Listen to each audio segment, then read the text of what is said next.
Hello, everybody. This is Deborah Flate from Dialogue Consulting, and this is session 3 of your 21 JumpStart program to skyrocket your sales. And I hope that you've had a chance to do session 1 and session 2 and do your checklist. These all build on each other, although you can certainly listen to them separately and as many times as you want. You own these. But I would really recommend that you do all 3. These are only 3 of my 7 core principles that I do in my entire program, in my e-course. But these are 3 of the most important ones, and doing one without the other, which is sometimes what people do, it's much more powerful if you do all of them. So let's get started, and you will see my 7 core principles for optimized selling, which is sell with intention, change your focus, pull, don't push, be the solution, give clients what they need first, follow up with purpose, and make time count. Excuse me. So today we know that these are meant to be your core values of your new approach to selling. We talked a lot in session 1 about why we have to change. So now today, starting today, these are all meant to be the core values of your new approach. So far we've learned how to sell with intention, and that means slowing down the process to be more intentional about what we're doing, thinking more about how to get more of the results we want, because that's really what it's all about, our results. That's what I always look at, our results. Getting to the results are the techniques, but we're going to focus, and you should be focusing on the results you want. In order to do that, you have to be very intentional about it. Excuse me. Having more clarity of the process we need to sell. Hello, everybody. This is Deborah Flate from Dialogue Consulting, and this is session 3 of your 21-day JumpStart program to skyrocket your sales in 2017. So we want to review, of course, as always, our my 7 core principles, and that is sell with intention, change your focus, pull, don't push, be the solution, give clients what they need first, follow up with purpose, and make time count. And these are really meant to be the core values of your new approach to selling. Excuse me. So far we've learned to sell with intention. And what that really means, what does it mean, sell with intention? It means slowing down the process to be more intentional about what you're doing. And it also means thinking about more about how to get more of the results you want, because that's really what we should be focusing on, is what result do I want with everything you do, whether it's making a phone call, being in front of a client, whatever it is, showing them product. It will always need to be thinking about, what goals do I have for this? What do I want out of this? What results do I want? That's how you sell with more intention. And it's also having more clarity of the process we need to sell more. And that will all keep you from staying out of the hamster wheel. That's selling it with intention. People ask me about time management all the time, and I tell them, if you do these things, if you do these techniques, if you really take this to heart and do it, and not just learn it, and not just hear it, and not just read it, but you actually put it into action, you will stay out of the hamster wheel. It'll automatically keep you out of the hamster wheel, because you will be doing less unintentional business and more intentional business. And the second thing we learned was how to change our focus. So we refocused from products to solutions. We ask the most pertinent questions that will drive sales. It's not just questions. They need to have a strategy, so that makes them pertinent. From busy to business, digging deeper, not wider. Because those that dig wider, those that try to be everything to everyone, those that try to keep all the balls in the air, it just causes a sense of overwhelm. But if we really dig deeper and upsell and get more, make our time count in front of a client and dig deeper into what they need, that will be less stressful and less busy work. So now we've done all of that. Now we can be the solution and make more sales in less time. And what I want you all to do from today on, since this is session 3, is I want you to say no to what does not work anymore. I want you to get out of those things that just give you busy work and implement more. Just phase it in, because you probably now suffer as this woman is suffering, or if you're a man, you can just make her a man, that you're suffering because you have so much overwhelmingly useless busy work. So I want you to start to funnel that out and funnel in the new, which is going to be highly qualified sales. So what are sales? We talk about it all the time, of course. What really are they?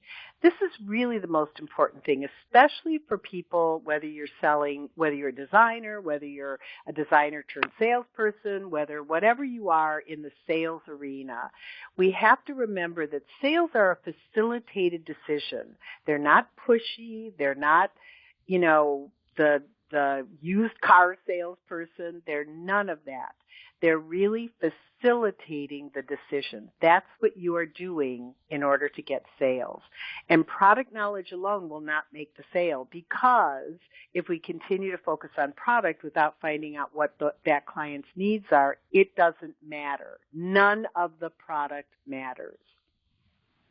Providing the client with what they want may not be the same as what they need. If you're selling beautiful product, which I am quite certain you are, everybody is going to want it all. We all want it all. But what do we need is different. And what we need, we're going to pay for, even if it's a little more money, because you have discovered what they really need. They will pay for it. It's going to make their life easier. That's how you facilitate it. What they want may be totally different. They may have something in their mind that they want that's totally different. Or you show them something they fall in love with because you haven't really gotten to the need. They fall in love with it, and you may as well just start the time clock, because that's when you're going to start busy work. So you need to get to what they need. Sales is about solving a problem and or a need. So you're solving a problem. Sales is not about giving clients enough information and hoping the sale will come.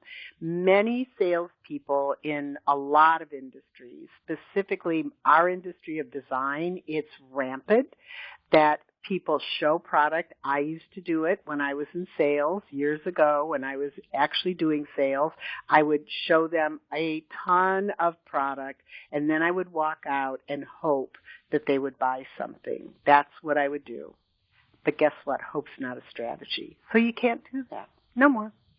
Because sales requires a strategy. That is something that we need to really focus on. That's what we really need to focus on. For so many years, because this industry of ours is based on beauty, is based on product, is based on new innovation, which we all love and we need, but we spend less time focusing on a strategy of how to sell that product. It's great that we have that product, but we really don't take the time to focus on a strategy for how to sell that product and build a strong business. The results come from you. The strategy I can give you, the results come from you. So you must remember this to be in the driver's seat as much as possible. As soon as the client starts leading you around, asking you to show them stuff, you've gotten out of the driver's seat. You need to be in the driver's seat as much as possible, because that way you're proactive and not reactive. Many salespeople are very proactive. The client calls them, and as the saying goes, the client says jump, the salesperson says how high, because they think that's the way they're going to get a sale. If they service the bejesus out of a client, if they, as told to me so many times, I bend over backwards for my client, and that's great, But if you're bending over backwards and your client really isn't ready to buy because you haven't really gotten to their need, it doesn't matter. You may as well do backflips all the way in the showroom, because it doesn't matter how far backwards you go if that client doesn't and you don't know what you're selling them, what the need is. So you always want to be proactive, and that will drive, pun intended, consistent sales. So top performers always know the difference between telling and selling. The definition of telling is a presentation, and the definition of a presentation is the manner or style in which something is given, offered, or displayed. That's what I'm doing with you right now. I'm presenting to you. I'm not selling you anything. I've already sold you this program, so now I'm presenting. But the definition of a sale, if I were doing that now, it would be completely different. This would be just the opposite. I wouldn't be talking to you. I would be asking you all kinds of questions, because a definition of a sale or selling is the exchange of goods or services for an amount of money. That's what you're there to do. That's the results you want. The results should always be in your mind that you want to get to the next step and be of service to that person by facilitating that sale. So you want to always have that goal in mind. You want to get to the next step. And the next step, the top of the stairs, is the cha-ching, is the sale. So if you start off by giving information or product they cannot use immediately, which means anytime you give them information before fully vetting them, fully qualifying them, I can guarantee you are showing them something that they can't use immediately. I would say 60 to 70% of the time, that's why we have so much busy work, because we give them something that we think they need, we think they're asking for, because we haven't fully vetted them, and there it goes, the back and forth. Oh, this isn't the right budget, this isn't the right, whatever it is, 1,000 things. So you have to have a complete understanding of your client's needs, or if you give them too many choices, if you give them information they don't need, these are your guaranteed results. And that is a symbol of chance. And you leave your sales up to chance. You must uncover their needs, because that first you have to build trust and rapport, and by asking them is building that trust and rapport. Then you have to continue to ask, that's digging deeper, continue to ask the right questions at the right time. You want to stair step it so it flows. It's a conversation. It's just flowing. You're not giving them the third degree. You're having a conversation with them. But you're in the driver's seat. The strategy is for you to be in the driver's seat. And then you dig deeper, as I said, and then you summarize it and you set the stage. Another way of looking at this is I say that salespeople are meant to tee something up in golf terms. So what you're doing is you're teeing up your solution. You're teeing up your sale by doing all of these things. And only then can you fit, not force. So top performers always know the difference between, the difference to be a solution. They talk less. They ask great questions.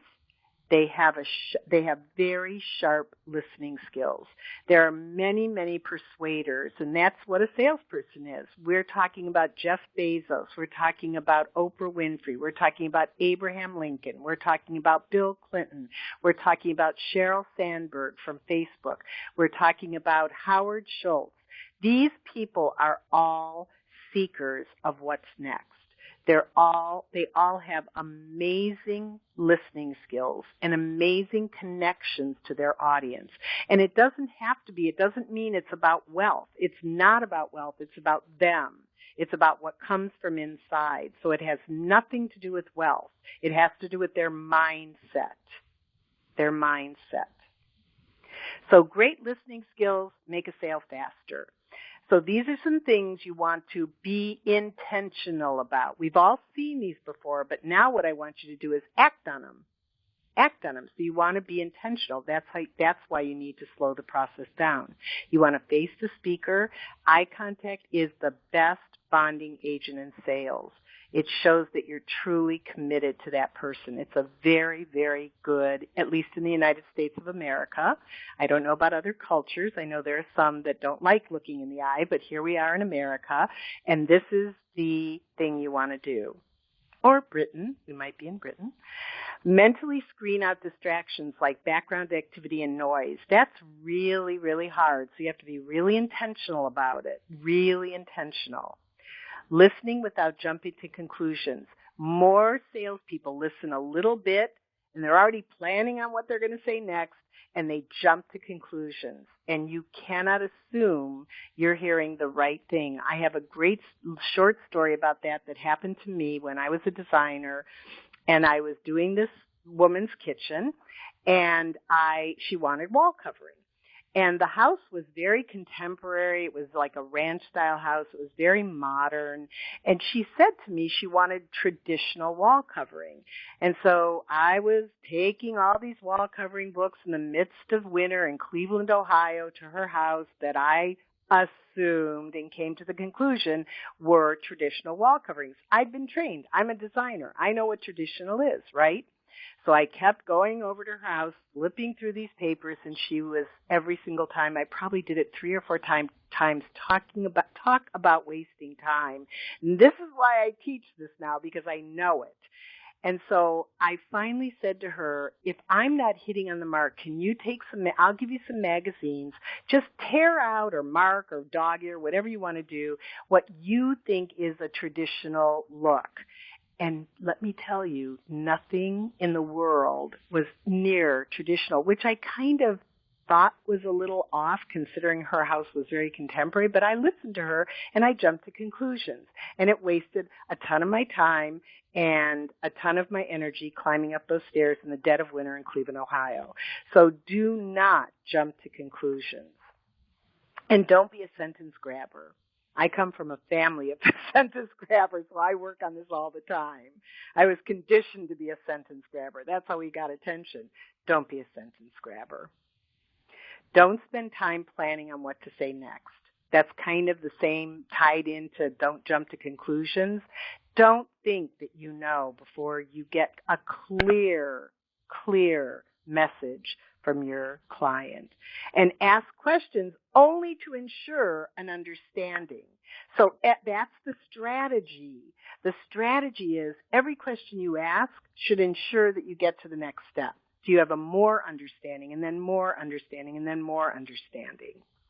So remember, once you look down, it's not engaging the client and not good for getting to the need because then you're focusing on product. So she or he is going to be asking a ton of questions on the product and you're focusing back on product and there you go into the hamster wheel. Just jump in the hamster wheel because you'll be off to the races. So finally, you want to, as I said, tee it up. So you want to summarize and sell. You want to mirror back your understanding. Because again, if I would have done that with that client and said, so let me understand what I think traditional is floral. I think traditionals are paisleys, which is what I was showing her. I think traditionals are stripes. I think these colors are traditional. Is that what you're seeing as traditional? I could have saved probably 4 hours. So mirror back your understanding. You can say, just so I'm clear, and then once you mirror that back, the next thing to say is, I have the perfect solution for you. Those are very powerful words. What's not so powerful is, let me show you what I have. Words matter. So let me show you what I have. There's a huge difference in let me show you what I have and I have the perfect solution. Let me show you what I have illustrates that you really don't have a total comprehension of what the client's needs are. You really don't. It shows a lack of focus. It also does not exhibit confidence. I have the perfect solution is very confident. I know exactly what you want. Let me show you what I have. What is that doing? Let's all say it together. It's putting the client in the driver's seat. And it erodes trust a client has in your solution and in you. So words matter. Words matter. They matter what you say. It matters what you say, when you say it, and how your message is delivered, and that's what drives results. Words really matter. So now you have the problem, you've analyzed it, and now you come up with the perfect solution. You only want to provide, ideally, one, because if you say I have the perfect solution, one, but two options at the very, very most. That's why you don't want to say, let me show you what I have, because once you start saying that, it's just hop into the hamster wheel. So you only want to provide one or two solutions, and you should have those solutions once you get all that information. Excuse me, because too many options makes the choice way too difficult and lessens the opportunity. It slows down the sales process if you give more than two options. More options is not better. Remember, we talked about this in lesson 1, in session 1.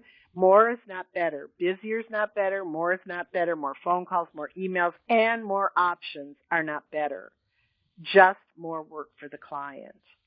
And giving customers too many choices can overwhelm and lead to fewer sales. Because confused minds don't buy. Confused minds walk out, look at 10 other options, and then it all boils down to price. And you don't want that to happen. Confused minds do not. There's a internet marketing person that says if their minds are confused, their wallets stay closed. And that's very true. Think about it in your own life. If you're confused, are you going to buy something? Of course not. So you want to really narrow it down for them. So here's a little example. This is a pretty old scientific survey thing where they've also done it with ice cream. This particular one was done with jelly, and there was one booth that had 24 flavors and one booth that had 6. And the booth that had 24 flavors, only 3% of the people that went in front of that booth purchased. But the customers who sampled only 6, 30% purchased the product. And that's why too many choices just don't make sales. Confused minds don't buy. So the advantages of fewer choices are, as I said, you're in the driver's seat. It gives you the competitive edge, because if you have the perfect solution, why would anybody want to go anywhere else, even if they have to pay more?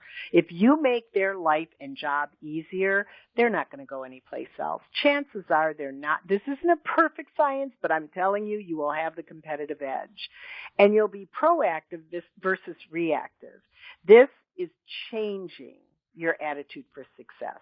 And the more proactive you are, that changes everything and your attitude for success.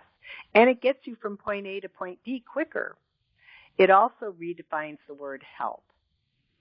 Because how may I help you, or how can I help you, has a very different tone today than it did 7 or 8 years ago or 10 years ago. It has a much, much different tone now. And these are the results. So that's what we want. We talked about that at the beginning. I look at results. I don't care how they got there. I mean, I do care, actually. But you're going to get the results a lot faster if you start to really incorporate and take action, take action, take action. So your clients will be more loyal to you because you made their job easier. They know you're not going to waste their time. It saves them time. They buy more from you because they trust you, and people buy from people they know, like, and trust, right? And they'll refer you to more people. We all do that. When we have a great experience at a store, especially when you're buying something, or a showroom, or whatever it is, especially when you're buying something that's pretty big ticket item, which I consider anything over, $1,000 is a pretty big ticket for most people. And so when they're buying those big ticket items and you've helped them so well and done this process so smoothly and made their life so easy, trust me, it happens all the time. They're going to refer you. And, they will buy less from your competitors. And the more results for you is it's easier to get appointments. You have less cancellations. More meaningful appointments that result in sales. You're not in a hamster wheel. You get your calls returned. How many times do I hear from salespeople? They never return my call. That's because they're not in the buying cycle and you haven't uncovered their needs. If they're not returning your call, trust me when I tell you that means you haven't uncovered their needs or they're in the wrong buying cycle and you haven't found that out. They're not in the cycle of being sold to now. The follow-up becomes more effective, more control over the outcome, and more control over your income. So you'll have less busy work, you'll have less phone calls. This is how you get time management down. You don't need time management when you get this down because you'll have so much spare time because you're not going to be in that hamster wheel returning phone calls, going back and doing whatever, re-showing, whatever it is, emails. You'll have less quotations, less travel, dropping off samples, dropping off whatever, less follow-up. And all of these that are not guaranteed results, that are not guaranteed sales, because we do all of this without intention, without asking the right questions, without qualifying, and there's no guarantee in sales. You're better able to manage your time and leaving you with more time to develop more sales. That's another way your income goes up. It goes up when you are more clear about a sale, when you can upsell, and leaving you time to sell more. That's what you want your schedule to start looking like. So wrapping it up in our Tiffany box, having a strong and consistent strategy is absolutely 100% necessary. If you go into your job without a strategy every day, every week, every month, every 6 months, every quarter, every year, you are riding your bike in sand and you are in that hamster wheel. Or you're going to continue to stay in, as I said, you're going to continue to stay on the hamster wheel, continue to stay in the weeds. If you don't have a strong strategy that you're following, you're going to continue to stay in the weeds. And your sales results, and I see this all the time, are what I call teeter-totter or up and down. So you'll have a really good month, then you have a not-so-great month, then you have another good month, and you're never guaranteed what your income is going to be. Your sales go up and down, and I've heard from people that at the last minute they're asked at the end of the month to get on that phone and close more sales. You won't have to do any of that, because you will consistently be selling. So your sales should be more like calm water. They're going to go up and down. You're not going to have straight, or they're not going to always go up. I mean, if that were the case, that would be wonderful. But they're going to go up, but it's going to be more of a calm water, more of a river, where it just has small undulating waves. That's what I look for when I look for sales. So my 7 core principles, we're going to review one more time. We talked about selling with intention. We talked about changing your focus. Pull, don't push is another one in my full e-course. Be the solution we talked about. Give clients what they need first. We hit a little bit on that today, but I go into more depth in my e-course, my full e-course. Follow up with purpose. That's a big one. Make time count. That's a really big one, too. But they're all big. So, selling with intention. We talked about changing your focus, and we talked about being the solution. And if you just act upon these 3, I will guarantee you your sales will increase. Your sales will be more consistent. You'll waste less time. I can guarantee you this. So our new approach is busy does not equal business. Focus on loyalty first. Allocate time appropriately. Stay in the driver's seat more often. Focus on solutions, not product. Uncover needs by asking open-ended questions, and lots of them. And listen intently. That's really important, to listen intently. I encourage you to watch good interviewers, not just newscasters, but really good interviewers, someone that you think is a really good interviewer. Oprah Winfrey is one of the best, of course, but, wherever it is, on the news or on an interview program, Charlie Rose is another amazing interviewer. Just watch them for a while. They listen intently, and they ask really good questions. And it's in the form of a conversation. And so people don't balk at what they ask unless they're trying to hide something, but they don't balk at what they ask. And that's what I encourage you to do. And then we're going to redefine what help really means. So remember this. Qualifying is the new servicing. Qualifying is the new bending over backwards for your client. That's the way you bend over backwards. You bend over backwards by finding out what their exact need is, and then you provide the solution. That's bending over backwards. So qualifying is the new servicing. So this is session 3, and it's been my pleasure taking you through these 3 sessions. Email me if you have any questions. It's Deborah at dialogue-consulting.com. Go to my website. I have a form there. You can email me through my website. I want to thank you, and I hope you both enjoyed and will continue to use these techniques.